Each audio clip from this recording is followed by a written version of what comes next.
मेरे YouTube channel happiness secret से जुड़े हुए मेरे मित्रों, मैं डॉक्टर सुधीर शर्मा आज लाया हूं आपके लिए वीडियो नंबर 9191। मैंने अपने आप को एक चुनौती दी है कि अगस्त के महीने में अपने 100 वीडियो पूरे करूं। ये सब वीडियो मैं YouTube पर पहले अपलोड करूंगा। जो वीडियो आपके पास व्हाट्सएप से या फेसबुक से पहुंचता है वो शायद थोड़ी देरी के साथ पहुंचे, तो इसलिए सब्सक्राइब करके जो भी करंट वीडियो है उसे YouTube पर देखें, सुनें, तो आप तक ये वीडियो जल्दी पहुंचेंगे। आज के वीडियो का टॉपिक है दोस्तों, अकेलेपन की घुटन। अकेलापन, वो अकेलापन जो भीड़ में रहते हुए भी आपको अकेलेपन का एहसास कराता है। घुटन ऐसी कि आपको ना ज़िंदगी में कुछ मनोरंजन अच्छा लगता है, ना कोई सेलिब्रेशन अच्छा लगता है। आप लोगों के दुख में सुख में शामिल नहीं हो पाते। एक आपके अंदर एक संसार चलता है, आपके सिर के अंदर, आपके दिल के अंदर। उस संसार में आप बिल्कुल अकेले होते हैं और एक घुटन होती है। एक ऐसा एहसास होता है जैसे ज़िंदगी जीने लायक नहीं रही, ज़िंदगी में अब कुछ नहीं रखा है। इस विषय पर अपनी दिल की बात कहने के लिए, अपनी समझ आपसे साझा करने के लिए मैंने एक बुज़ुर्ग दंपति को चुना है, मिस्टर राकेश गुप्ता और उनकी धर्मपत्नी नीरजा गुप्ता। इन दोनों के 2 बच्चे हैं, एक बड़ा बेटा है, एक बेटी है। बड़ा बेटा बहुत पहले विदेश में जाकर बस गया था, एजुकेशन उसकी वहीं हुई, वहीं से आकर उसने शादी करी करीब 4 साल पहले। 2 साल पहले इन्होंने अपनी बेटी की शादी करी। वो दूसरे शहर में गई, वहाँ उसकी ससुराल थी, लेकिन शादी के 6 महीने के बाद वो भी विदेश चली गई। अब ये दोनों लोग कनाडा में बसे हुए हैं। ये जो बुजुर्ग दंपति है, ये बेटी की शादी के बाद विदेश गए, उसके पास बेटे से भी मिले, लेकिन वहाँ की बहुत जो ठंडी क्लाइमेट है वो इनको सूट नहीं करी। तो अब इनके लिए विदेश में जाकर बच्चों के साथ कुछ दिन गुजारना भी बहुत मुश्किल होता है। जब बेटा विदेश गया था, जब बेटी अपने पति के साथ विदेश गई, तब ये लोग खुश थे। इनको ऐसा एहसास हुआ कि ये लोग अपनी खुशी के लिए वहाँ जा रहे हैं, वहाँ जाकर तरक्की करेंगे, इनकी ज़िंदगी की क्वालिटी बहुत बेहतर हो जाएगी। तो ये उनकी खुशी में खुश थे। लेकिन धीरे धीरे इनको जो इनका अकेलापन है, जो बच्चों से दूरी है, कोरोना के चलते बच्चे भी 2 साल से इंडिया नहीं आ पाए थे, तो इनके जो दिल में एक अकेलेपन का एहसास है कि हम बच्चों से दूर हो गए, बहुत कटे हुए से हो गए, वो धीरे धीरे अपनी जड़ें मजबूत करने लगा और इनके भीतर ये जो अकेलापन है, जो अकेलेपन की घुटन है, इसकी मात्रा धीरे धीरे बढ़ने लगी। यूँ तो अपने बेटे बेटी से, दामाद से, बहू से इनकी बात रोज़ ही हो जाती थी, वीडियो कॉल हो जाती थी, लेकिन वो जो घर का माहौल है वो बोझिल होने लगा। जो आस पड़ोस के लोग थे, जिनके साथ पहले इनका खूब उठना बैठना था, अब उनसे मिलने जाने का इनका दिल नहीं करता था। रिश्तेदार कभी कभी फ़ोन करके पूछते थे, बच्चे कैसे हैं, तुम कैसे हो, ये जवाब भी दे देते थे। लेकिन उम्र के जिस दौर में ये थे, वहाँ ये बहुत जल्दी जल्दी अपने रिश्तेदारों से, अपने मित्रों से, अपने परिचितों से मिलने नहीं जा सकते थे। इस कारण घर का माहौल जो है वो इनके अकेलेपन में और इजाफ़ा करने लगा। इनको जो धीरे धीरे ये ऐसा लगने लगा जैसे कि ये बहुत वास्तव में बूढ़े होते जा रहे हैं, दिल से भी और शरीर से भी। अंदर से एनर्जी महसूस नहीं होती थी कुछ करने की, अंदर से कुछ भी ऐसी खुशी नहीं पैदा होती थी कि ये जाएं और लोगों से मिलें, लोगों के फंक्शंस में शामिल हों, या अपने घर में कोई फंक्शन करें, अपने लिए कुछ लोगों को इकट्ठा करके हंसी खुशी का माहौल बनाएं। ऐसा कुछ भी इनके करने का मन, इनकी इच्छा धीरे धीरे दबती चली गई, खोती चली गई। दोस्तों, जब दिल में जोश नहीं होता जीने का, कोई हंसी खुशी के मौके जीवन में नहीं आते हैं, तो ये जो इस तरह की ज़िंदगी है ये शरीर को नुकसान पहुंचाती है। कुछ ऐसे केमिकल शरीर बनाने लगता है जो बहुत सारी समस्याएं पैदा करते हैं। तो पति को, राकेश गुप्ता जी को, ब्लड प्रेशर हाई रहने लगा। पत्नी उनको लेकर अस्पताल जाने का एक रूटीन बनने लगा। बेटे बहू से, बेटी दामाद से बात होती थी तो अधिकतर गुप्ता जी के शारीरिक स्वास्थ्य को लेकर, उनकी समस्याओं को लेकर होती थी। पत्नी को धीरे धीरे नींद आने की समस्या पैदा हो गई। वो रात रात भर करवटें बदलती रहती थी। कभी अपने जीवन को, जो उसमें एक बहुत कमी आ गई थी खुशियों की, उसके बारे में सोचती रहती थी, दुखी होती रहती थी, और उससे भी ज़्यादा अपने पति के स्वास्थ्य को लेकर चिंतित थी। कहीं दिल की गहराइयों में ये एक डर पैदा होने लगा था कि अगर पति ने साथ छोड़ दिया तो उसका, नीरजा गुप्ता का अपना जीवन कैसा रह जाएगा, वो कितनी ज़्यादा अकेली हो जाएगी, कौन उसकी देखभाल करेगा, कौन उसके सुख दुख में काम आएगा। तो दोस्तों, इस गुप्ता दंपति के उदाहरण से आप अकेलेपन की, घुटन की समस्या की बारीकियों को समझ रहे हैं, देख रहे हैं। पहले ये लोग बाहर की दुनिया से कटने लगे, लोगों से मिलना जुलना कम होने लगा, धीरे धीरे इनका आपस में भी वार्तालाप कम होने लगा। ये बात करते थे तो यही बात करते थे, तुमको नींद कैसी आई, गुप्ता जी पूछते थे। वो कहती थी आपको कुछ चलने में दिक्कत तो नहीं हो रही, सांस तो नहीं फूल रहा, दवाई खा ली कि नहीं खा ली। ये नीरजा गुप्ता अपने पति से ऐसे ही सवाल करती रहती थी।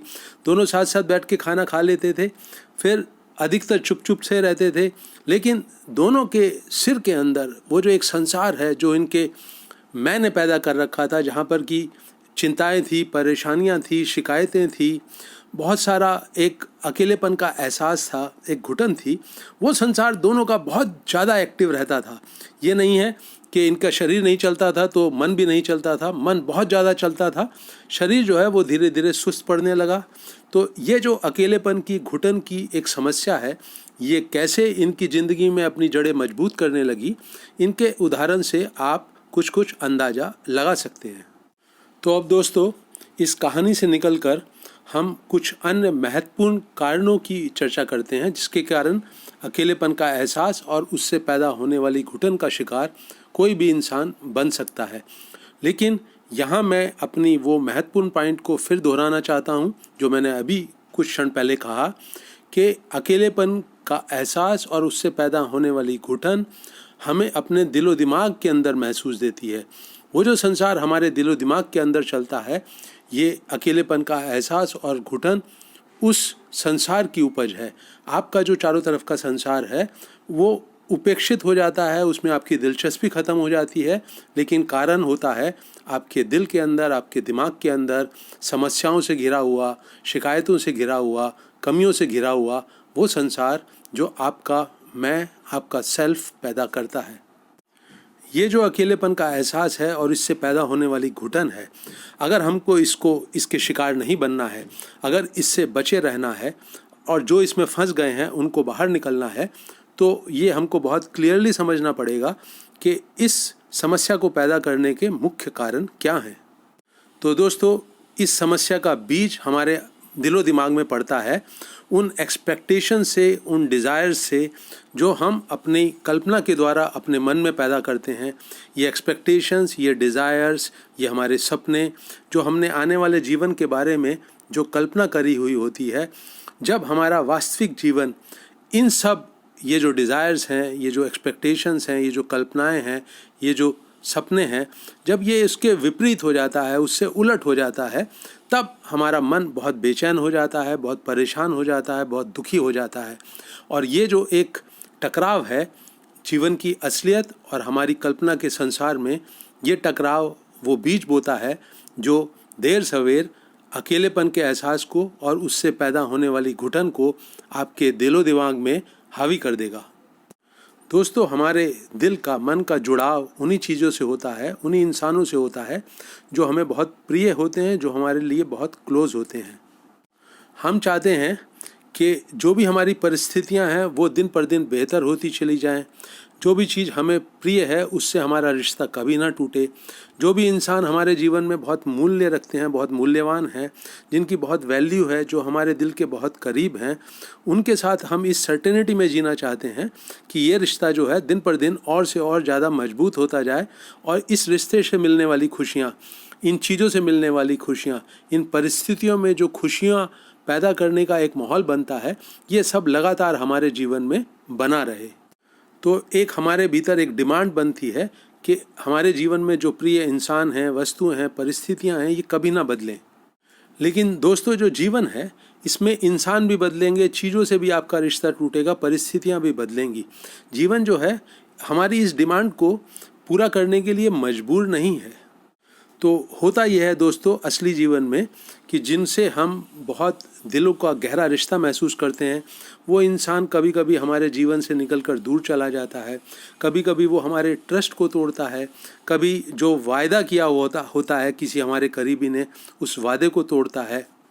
ये बहुत महत्वपूर्ण नहीं है कि हमारे दिल के करीबी इंसान जानबूझकर हमारे को वायदा तोड़ता है, हमको हमारे ट्रस्ट को तोड़ता है, या किसी मजबूरी के कारण ऐसा होता है, परिस्थितियों के कारण ऐसा होता है। जब ये रिश्ता टूटता है अपने करीबियों के साथ तो दिल को एक गहरा शौक लगता है। इसी तरह से जो चीज़ हमारे को जीवन में बहुत बहुमूल्य लगती थी, अगर उससे रिश्ता टूटता है तो भी एक गहरा शौक लगता है। परिस्थितियाँ जिनमें रहने के आप आदी थे, जो आपको सुख शांति और खुशियाँ देती थी, अगर वो परिस्थितियाँ बहुत अचानक बदल जाएं तो भी एक गहरा शौक लगता है, एक सदमा लगता है। और ये जो सदमा है ये हमारे दिमाग में बहुत ज़्यादा खलबली मचाता है, एक ज़बरदस्त उथल पुथल पैदा करता है। ये हमको इमोशनली प्रभावित करता है, हमारी भावनाएं भड़क उठती हैं, बहुत गलत तरीके के विचार मन में आने लगते हैं, गलत तरह की भावनाएं पैदा होने लगती हैं। और इस चक्रव्यूह से निकलना किसी भी एक समझदार इंसान के लिए भी बहुत मुश्किल होता चला जाता है। ये मन का संसार जिसमें बहुत सारी शिकायतें हैं, बहुत सारे दुख हैं, बहुत सारी चिंताएं हैं, बहुत सारे टूटे हुए सपने हैं, टूटे हुए वायदे हैं, लोगों के खिलाफ जो आपके दिल के करीब थे उनके खिलाफ शिकायतें हैं, जो आपका भाग्य है उसके खिलाफ आपकी शिकायतें हैं। ये संसार दिन पर दिन मजबूत होता चला जाता है और इसकी मजबूती के साथ आपके दिलो दिमाग में उथल पुथल और खलबली बढ़ती चली जाती है। इस खलबली से बचने का दोस्तों और कोई रास्ता नहीं है, सिर्फ एक ही रास्ता है और मैं उसकी चर्चा आपसे करता हूँ। तो दोस्तों, वो इंसान जो पूरी सजगता से जी रहा है, पूरी अटेंशन से जी रहा है, पूरी अवेयरनेस से जी रहा है, तो वो ये जो हमारे दिलो दिमाग में एक खलबली बनती है जिसमें शिकायतें होती हैं, परेशानियां होती हैं, दुख और चिंताएं होती हैं, हमारी हर्ट होती हैं, हमारी इंसल्ट्स होती हैं, हमारे टूटे हुए सपने होते हैं, कोई वायदा खिलाफी उसका पेन होता है, कोई ट्रस्ट टूटे जाने का पेन होता है। जैसे ही ये खलबली शुरू हो, एक सजग इंसान इसको पकड़ता है और फ़ौरन चौकन्ना हो जाता है और इस बात की अहमियत को बहुत क्लियरली समझता है कि उसको कूद कर बाहर इसमें से फ़ौरन आना है। तो हमारे दिलो दिमाग पर कब्ज़ा करने वाली ये इमोशनल खलबली, इससे बाहर आने के लिए सिर्फ आपको आज का दिन मिला हुआ है, अभी का समय मिला हुआ है। ये जो आपका अभी और यहीं का संसार है, जो आँख और कान से खुलता है, मैं बार बार इस बात को रिपीट करता हूँ, अभी और यहीं का संसार जो आँख और कान से खुलता है, इस संसार में पूरी अटेंशन, पूरी सजगता से आना और देखना कि आप इसमें ढीले पड़ते जा रहे हैं, ये उपेक्षित सा एक तरफ पड़ा रहता है।